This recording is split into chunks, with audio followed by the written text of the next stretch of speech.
Dibacakan persis sesuai dengan tulisan aslinya tanpa perubahan satu kata pun. Sakura Novel, Lord of the Mysteries, chapter 1018 sampai 1018. Unexpected, bahasa Indonesia. Sebelumnya, daftar isi. Selanjutnya, 1018 tak terduga. Empress Borough di samping mansion Viscount Stratford, Force dan Sio yang mengenakan gaun hitam bersembunyi di sudut gelap. Mereka menatap dengan penuh perhatian pada gerbang logam yang tertutup rapat sambil sabar menunggu target mereka muncul. Malam ini tidak hujan, jadi mereka tidak perlu menghadapi kondisi cuaca yang keras. Kereta yang terparkir di samping lampu jalan memberi mereka petunjuk bahwa kesabaran mereka akan terbayar. Tinggal menunggu waktu. Setelah entah berapa lama, gerbang itu mengeluarkan suara logam berat saat perlahan terbuka.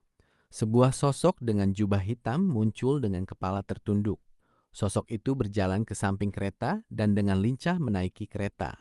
Apakah itu dia? Force menurunkan suaranya dan bertanya pada Sio.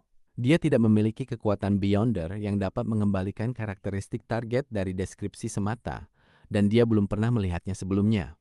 Oleh karena itu, dia tidak bisa mengandalkan intuisi spiritual atau astromansi untuk membuat penilaian. Sio mengangguk sebagai tanda persetujuan dan berkata, "Ya." Saat mereka berbincang dengan tenang, kereta sewaan itu mempercepat laju dan meninggalkan gerbang samping. Sio segera meninggalkan tempat persembunyiannya, bersiap untuk menggunakan kekuatan Beyonder Sheriffs dan peningkatan fisik yang diberikan oleh menjadi seorang interrogator untuk mengunci targetnya sambil berlari. "Apa yang kau lakukan?" Pada saat itu, Force menekan bahunya, menggagalkan rencananya. Melacaknya, Sio menoleh ke arah temannya dengan bingung. Force melihat kereta sewaan yang belum sepenuhnya menjauh dari mereka dan bertanya dengan pemikiran yang mendalam. "Kenapa kau ingin melacaknya? Lagi pula, bukankah kau bilang bahwa target dilindungi oleh seorang Beyonder yang cukup kuat begitu kau memasuki area Backlund Bridge?" "Itu benar." Sio pertama-tama menjawab pertanyaan kedua sebelum berkata, "Pertanyaanmu sangat aneh.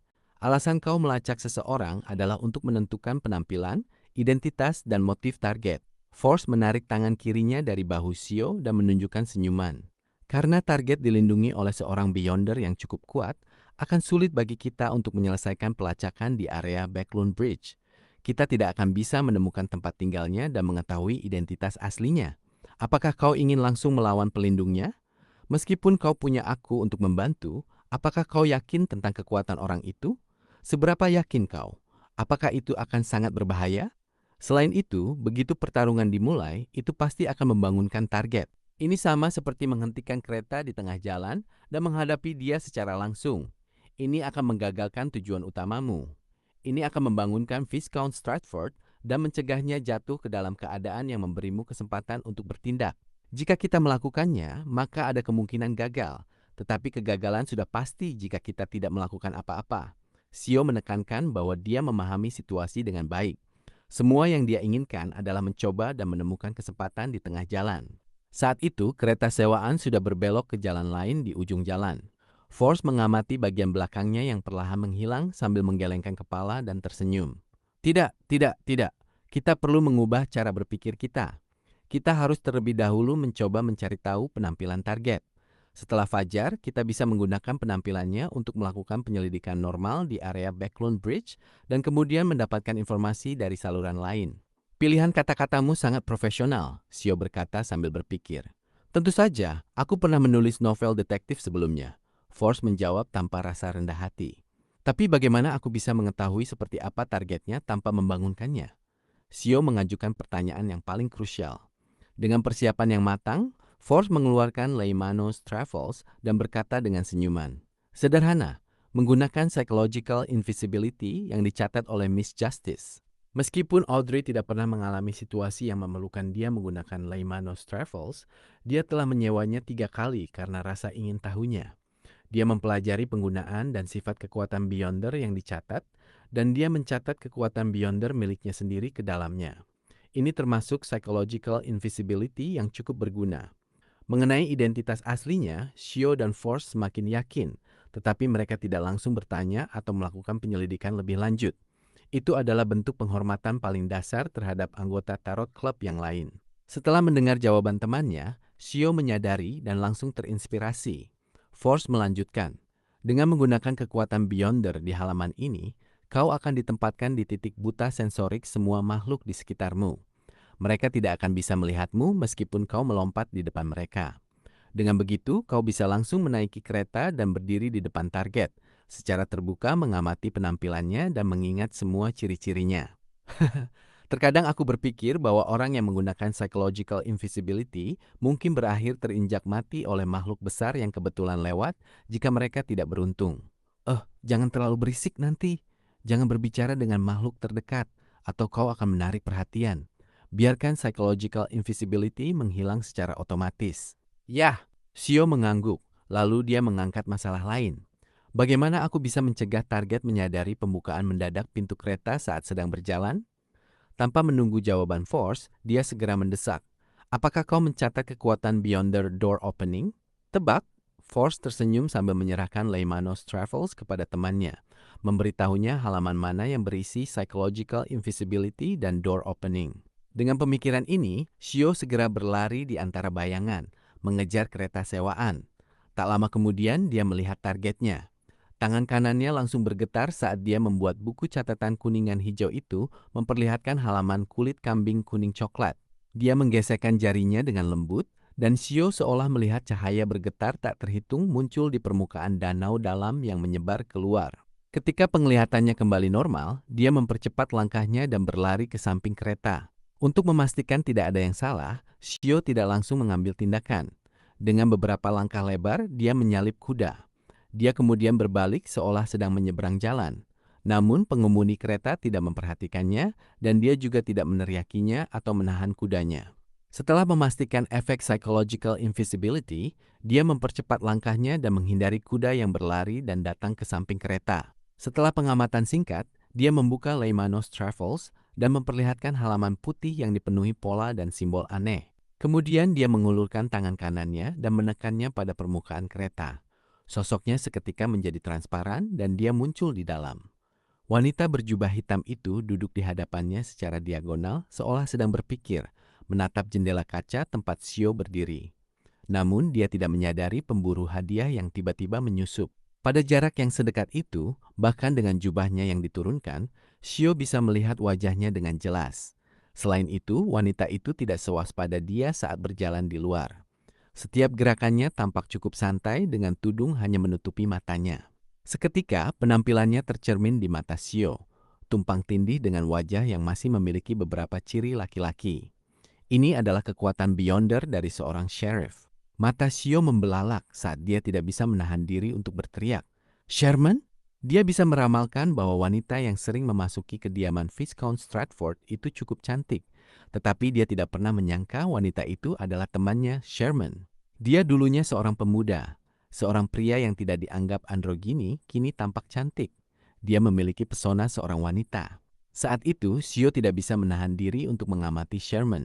Dia tidak bisa mengaitkan sosoknya dengan pemuda yang dulu dikenalnya. Jika bukan karena kekuatan Beyonder Sheriff yang memungkinkannya memastikan bahwa orang di hadapannya adalah Sherman, Shio pasti akan mengira bahwa dia telah membuat kesalahan. Dan meskipun begitu, dia masih meragukan apakah orang itu bukan Sherman dan malah saudara kembarnya. Setelah mendengar pertanyaan yang terkejut, Sherman menyadari bahwa ada orang lain di dalam kereta pada suatu waktu, seseorang yang dikenalnya. Pemburu hadiah, Shio Derecha. Setelah mengganti namanya menjadi Shermane, dia pertama-tama terkejut, tetapi kata-kata yang sering disebutkan Tracy secara naluriah muncul di pikirannya. Kau tidak bisa bertemu orang-orang yang kau kenal di masa lalu. Apakah kau ingin suamimu, orang yang kau cintai, mengetahui keadaanmu yang dulu? Hanya dengan memutuskan semua hubunganmu, kau bisa terlahir kembali, melakukannya untuk menyelamatkan dirimu. Kata-kata seperti itu dengan cepat melintas di benak Shermane saat pikiran menakutkan muncul. Bunuh dia. Pikiran ini seolah berasal dari iblis di dalam jurang yang terus berbisik di telinga Shermane dan bergema di hatinya. Bunuh dia. Bunuh orang yang mengenalmu ini. Hanya dengan begitu kau bisa benar-benar melarikan diri dari masa lalu dan tidak kehilangan masa kini. Bunuh dia. Shermane tidak menjawab pertanyaan Shio. Tangan kirinya perlahan mengepal sambil sedikit bergetar. Shio merasakan emosi yang intens mengalir dari orang di hadapannya dan memastikan bahwa itu adalah Sherman. Segera dia bertanya dengan khawatir, Bagaimana kau bisa jadi seperti ini? Di mana kau selama ini? Apakah kau mengalami sesuatu? Apakah kau terluka?" Bibir Shermane bergetar saat kepalan tangannya sedikit mereda. Dia berkata dengan nada terisak, "Aku sudah memulai hidup baru. Jangan ganggu aku lagi, baik? Aku tidak ingin kehilangan semua yang kumiliki sekarang. Aku tidak ingin bertemu orang-orang yang aku kenal di masa lalu." Semakin dia berbicara, semakin cepat suaranya. Itu menjadi jelas bahwa itu adalah permohonan. Shio terkejut selama beberapa detik sebelum menatap Sherman. Menggigit bibirnya, dia berkata, "Baiklah." Dia tidak tinggal lebih lama dan mengulurkan tangan untuk membuka jendela kereta dan melompat keluar. Shermane diam-diam menyaksikan seluruh proses ini dan akhirnya menghela napas sebelum dia terkulai di kursinya seolah kehilangan semua kekuatan.